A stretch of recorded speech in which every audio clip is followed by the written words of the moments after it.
Ngayong araw nga ay may meeting with parents sa school. Kaya naman need ng babae na to mag-asikaso na at isama si mama niya. At ayun nga ho, nagasayaw-sayaw pa siya dahil nagapatugtog pa si mama niya. At sa oras nga hong iyan nakaligo na ang babae na yarn. At araw nga ni Sadi ang ating gayak papuntang school. At si mama nga ni nagbabalak pa magkanta. Sabi nga ni Nia makanta daw siya pag uli me. At nakasakay na nga ni kita sa minibus. Nakaupod si mother na nagatulalay-tulalay sa bintana. I mean, door na para bang feel na feel ang moment. Bigyan ng music yarn.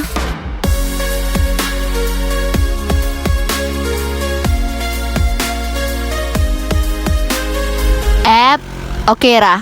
Nakadating na nga tayo dito sa patutunguhan papuntang meeting. Papuntang school namin. Kaya naman for the go. Even Tigdo. Na. Si mama nga na first time makaabot din kaya panay hapot-hapot pa yarn. Naghahapot pa siya kung saan daw ang agihan.